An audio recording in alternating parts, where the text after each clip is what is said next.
সবাইকে অবাক করে, নিজেদের অবস্থান পরিবর্তন রাতারাতি করে সরকারি দল তারা একটা শপথ নিলেন, আরেকটা নিলেন।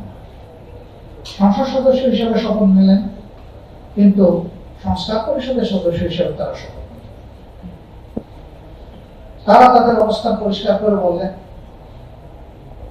যেহেতু এটা সংবিধানে নেই, সেই কারণে আমরা এটা মানতে পারছি। আসলে লক্ষ্য করার বিষয় যে সংবিধানে কিন্তু 26-এর কোনো নির্বাচন নেই। সংবিধানে ডক্টর মোহাম্মদ ইউনূসের নেতৃত্বে যে সরকার গঠিত হলো ওইটাও নেই। এবং এর আগে উল্লেখ করার কথা, এটা ছিল চতুর্থ গণভোট। প্রথম গণভোট সংবিধানে ছিল না, দ্বিতীয় গণভোট সংবিধানে ছিল না, তৃতীয় গণভোট সংবিধানে। কিন্তু জাতির প্রয়োজনে 3টা গণভোটই কিন্তু বাস্তবায়ন হয়েছে। 2টা গণভোট ছিল সামরিক ব্যক্তিত্বের অধীনে, তৃতীয় গণভোটটা ছিল একটা নির্বাচিত সরকারের অধীনে, এবং চতুর্থ গণভোটটা ছিল একটা নির্দলীয় সরকারের অধীনে।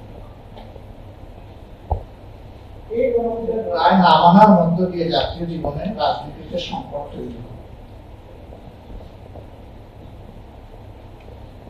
সংবিধান অনুযায়ী নির্বাচন হয়ে যাওয়ার পর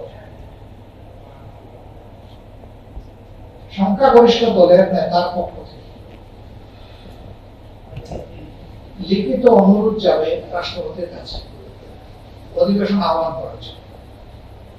একই অর্ডিন্যান্সে নির্দেশনায় ছিল যে পদ্ধতিতে সংসদ অধিবেশন আহ্বান করা হবে, একই পদ্ধতিতে সংস্কার পরিষদের প্রথম অধিবেশনটা আহ্বান করা।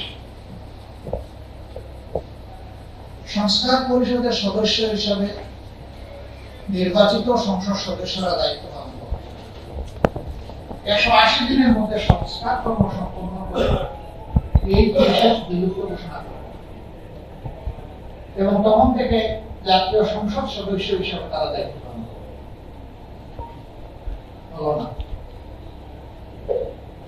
70% মানুষ, প্রায় 68.6% মানুষ সংস্কারের পক্ষে হা বলতে।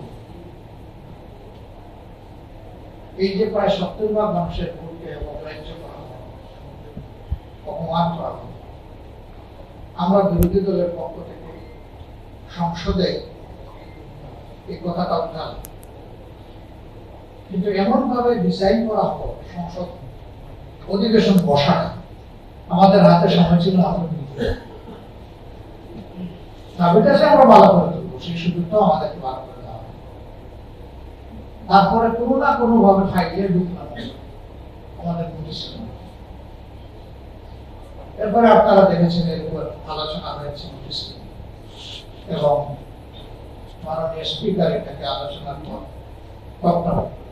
লোডশেডিং কিংবা ঘরের বাইরের তীব্র গরমে ওয়ালটন রিচার্জেবল ফ্যান থাকলে থাকবে শুধু বাতাস আর বাতাস।